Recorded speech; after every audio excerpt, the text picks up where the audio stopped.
ರಾಜ್ಯ ಸರ್ಕಾರದ ಪಂಚ ಗ್ಯಾರಂಟಿ ಯೋಜನೆಗಳ ಅನುಷ್ಠಾನಕ್ಕೆ ಯೋಜನೆಗಳ ಲಕ್ಷ್ಮೇಶ್ ತಾಲೂಕು ಅಧ್ಯಕ್ಷ ನಾಗರಾಜ್ ಮಡಿವಾಳ ನಿರಂತರ ಪ್ರಯತ್ನದಲ್ಲಿದ್ದಾರೆ. ಜಿಲ್ಲಾ ಉಸ್ತುವಾರಿ ಸಚಿವ ಎಚ್ ಕೆ ಪಾಟೀಲರ ಆಶಯದಂತೆ ಯೋಜನೆಗಳನ್ನು ಅರ್ಹರಿಗೆ ತಲುಪಿಸಲು ನಾಗರಾಜ್ ಅವರು ಟೊಂಕ ಕಟ್ಟಿ ನಿಂತಿದ್ದಾರೆ.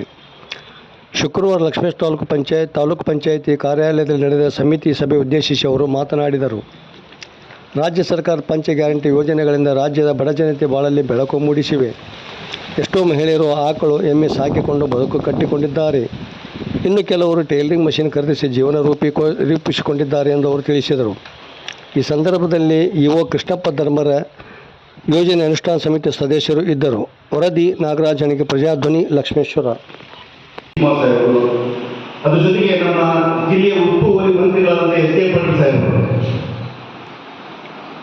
ಕಳೆದ 2 ವರ್ಷದಿಂದ ಕೂಡ ಈ ಕಾರ್ಯಕ್ರಮ ಯಾವುದೇ ರೀತಿಯಾಗಿ ನಿಲ್ಲಬಾರದು, ಚಾತುರ್ಯದಲ್ಲಿ ಬಡವರಿಗೆ ಮುಟ್ಟಬೇಕು, ಒಳ್ಳೆ ಕೆಲಸ ಆಗಬೇಕು ಅಂತ ಹೇಳಿ ಭಾರಿ ಇದನ್ನು ಚುರುಕುಗೊಳಿಸುವಂಥ ಕೆಲಸ ನಮ್ಮ ಉಸ್ತುವಾರಿ ಮಂತ್ರಿಗಳು ಮಾಡ್ತಾ ಇದ್ದಾರೆ. ಇದರ ಹಿಂದೆ ಕಳೆದ 4 ತಿಂಗಳಿಂದ ತಾಂತ್ರಿಕ ಸಮಸ್ಯೆಗಳಿಂದ ನಾವು ಮೀಟಿಂಗನ್ನು ಜಾರಿ ಮಾಡಿದ್ದಿಲ್ಲ.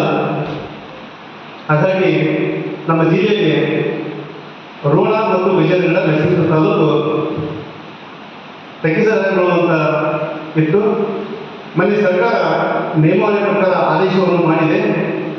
ಹಾಗಾಗಿ ನಮ್ಮ ಅಧಿಕಾರಿಗಳಲ್ಲಿ ಮೊದಲಿಗಾಗಿ ನಾನು ನಮಗೆ ತುಂಬ ಧನ್ಯವಾದ. ಯಾಕೆ ಹೇಳ್ತೀನಿ ಅಂತಂದ್ರೆ 3 ತಿಂಗಳ 4 ತಿಂಗಳು ನಾವು ಮೀಟಿಂಗ್ ಮಾಡಿದ್ರು ಸಹ ಕೂಡ ಒಳ್ಳೆಯ ಪ್ರೋಗ್ರೆಸ್ಸನ್ನು ಮಾಡಿದ್ದೀವಿ.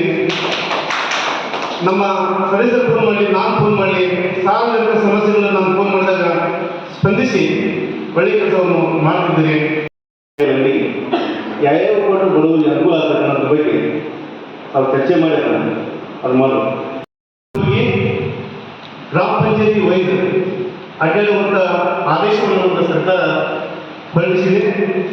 ತಾವು ಅಧಿಕಾರಿಗಳು ತಾವು ಕೈ ಜೋಡಿಸಿ, ಯಾಕಂದ್ರೆ ತಮ್ಮನ್ನು ನಾವು ನ್ಯಾಯ ಕೊಡ್ತೀವಿ. ನಮ್ಮ ಬೇರೆ ಮೀಟಿಂಗಿಂದ ಏನೇ ಒಂದು ಕಾರಣ ಹೇಳಿ ಆ ಗ್ರಾಮಕ್ಕೆ ಹೋಗಿ ತಪ್ಪಿಸೋದು, ಈ ಗ್ರಾಮಕ್ಕೆ ಹೋಗಿ ತಪ್ಪಿಸೋದು ಅಂತ ಕೆಲಸ ತಾವು ಮಾಡಬಲ್ರಿ. ಯಾಕಂದ್ರೆ ಇದು ಸರ್ಕಾರದ 98, 97, 99 ಪ್ರೋಗ್ರೆಸ್ ಬಂದರೆ ಇಲಾಖೆ ವೈಸ್ ನಮ್ಗೆ ಒಳ್ಳೆ ಹೆಸರು ಬರ್ತೈತಿ. ಇಲ್ಲಿ ಮಾಡಿರ್ತಕ್ಕಂಥ ಅಧ್ಯಕ್ಷರಿಗೆ, ಸದಸ್ಯರಿಗೆ ಹೆಸರು ಬರ್ತಕ್ಕಂಥ ಈ ಸಂದರ್ಭದಲ್ಲಿ ತಮಗೂ